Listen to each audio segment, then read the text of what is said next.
और 2 दिवसीय खनन कॉन्क्लेव का समापन हो गया। 2 दिन चले माइनिंग कॉन्क्लेव में कई खनन को लेकर चर्चाएं हुई। वहीं सत्र के आखिरी दिन CM doctor Mohan Yadav conclave में शामिल हुए और उन्होंने संबोधित करते हुए कहा कि खनन कॉन्क्लेव के परिणाम ऐतिहासिक होंगे।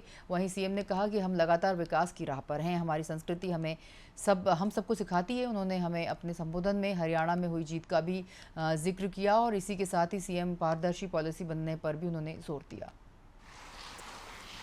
हमारे आज के इस माइनिंग कॉन्क्लेव में आपके लिए जानकारी के लिए बता दूं कि सभ्यता, संस्कार, संपदा और संसाधनों से परमात्मा ने सभी राज्यों में जो कुछ दिया है, मुझे लगता है कि मध्य प्रदेश को थोड़ा ज्यादा मिला। ये हमारा सौभाग्य है और मध्य प्रदेश का गौरव है। ये रत्नगर्भा वसुंधरा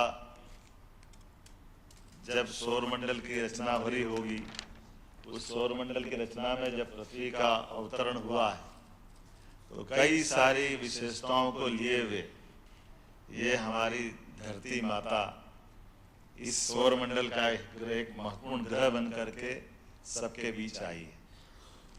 और जैसा कि हमारी अपनी संस्कृति की विशेषता है और संस्कृति हमको अपनी कुछ और आगे ले जाती है। ऋषि मुनियों ने अपने जीवन के निष्कर्ष से निकाल करके कई सारी बातों को ने हमसे अपने जीवन से ग्रहों की रचनाओं को जोड़ करके भी बताया है और अनुशासन का भी पाठ पढ़ाया है। सबकी आयु भी निश्चित बताई है और आज नहीं तो कल इस क्रम से कोई बाहर नहीं जाएगा। हमारे अपने जीवन में जिस प्रकार से हम परमात्मा की एक कृपा से एक अपनी उम्र लेकर आते हैं, ना हम इसमें कोई क्षण भर घटा सकते ना बढ़ा सकते।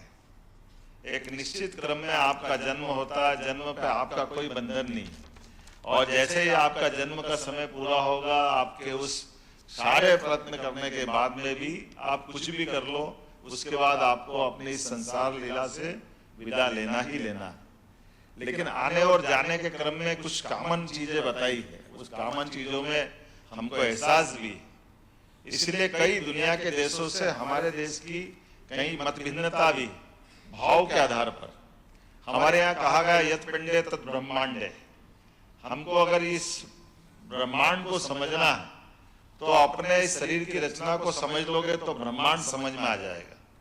दोनों में कोई अंतर नहीं है। ये हमारी संस्कृति हमको बताती